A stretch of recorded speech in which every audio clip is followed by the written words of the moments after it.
Should you go to TeamLabs Borderless or TeamLabs Planets? Let's discuss. First of all, what is TeamLabs? TeamLabs is an interactive digital and physical art exhibit that you can actually go to and experience around you. It's very immersive and it's a very cool experience to go to. You see clips on Instagram and TikTok, and it's highly recommended as one of the top attractions when you visit Japan.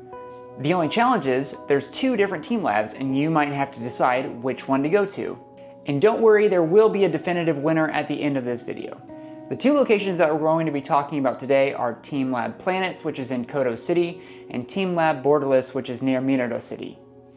Both of these locations opened up in 2018, however TeamLab Borderless did shut down in 2022 during a relocation and kind of a revamp, and it is now open again as of February of 2024.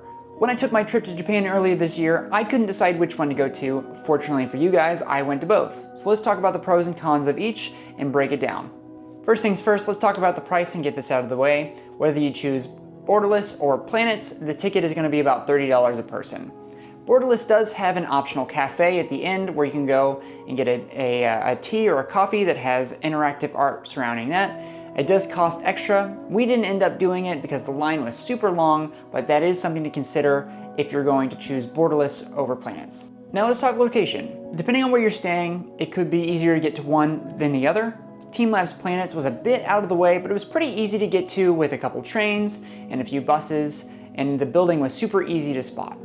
However, there wasn't a lot going on around the exhibit, so afterwards we kind of found ourselves just heading back into Tokyo rather than spending time around the actual TeamLab Planet location. We didn't really find that there was a whole lot more to do over there, so we just hiked it back to Tokyo. If you're going to TeamLab Borderless, it is a bit more central to where most places you'd be staying in Tokyo. But Borderless is located at the basement of Zabudai Hills, which is kind of like a shopping mall area. It's pretty much connected to Kamiyacho Station, but it is a little bit tricky to kind of get there, especially if you're coming in from the outside. It's a little bit discreet, so you have to really make sure you know where you're going. We did find there was a lot more to do here though, since it is connected to a shopping mall and you're still in kind of central Tokyo. So if you're wanting to connect this to other things to do during the day, Borderless is probably the one to go to. Now wait times are going to play another factor into deciding which one you want to go to. Fortunately for both, you can actually pick your time slot, so you don't have to worry too much. So long as you get there maybe 15 to 20 minutes early from your time slot, you should get right in. I would always recommend going earlier in the day. That way you don't have to wait for long lines if people got there extra early and you're just trying to make your way up to the front. That's just a suggestion though. You can really choose whenever, but prepare to be 15 to 20 minutes early at each location.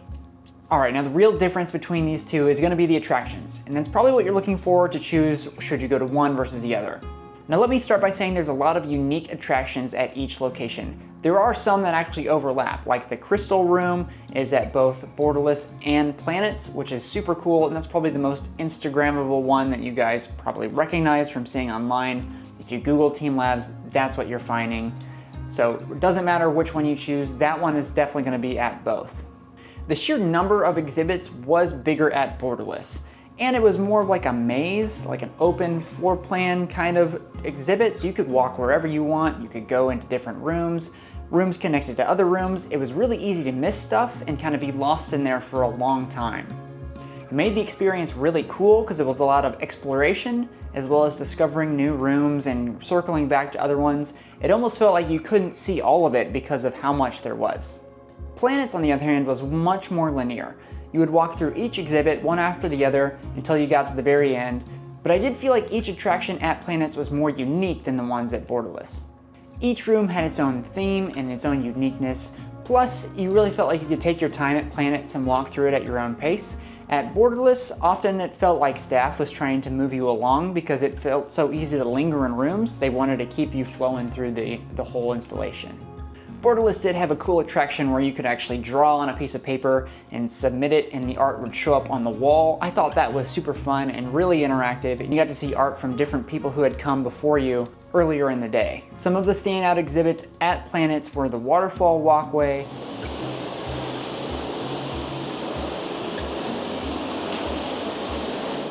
the dome room,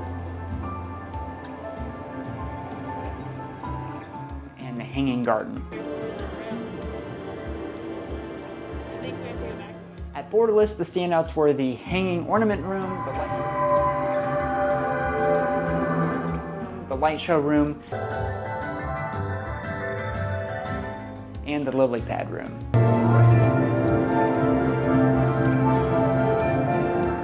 Now let's talk about the length of the exhibit. At Planets, it really felt like you could get through the whole thing in right around 30 minutes. It was quick and breezy and it was pretty linear, so you didn't have to wander around a lot, but it felt a little short. By the time we were finished, we thought, oh, that was it? I thought there would be a little bit more.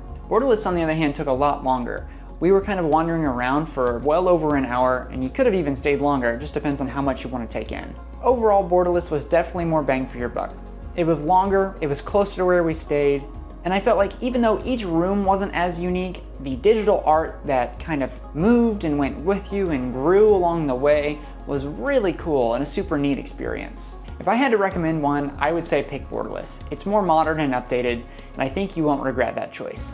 If you have time for both, then definitely check out Planets as well. It's a super fun experience and it's also very unique. I hope that helps you guys in making your choice. I hope you enjoyed this video. It was really fun to make and I obviously want to go back as soon as I can. Thank you guys so much for watching and we will see you in the next one.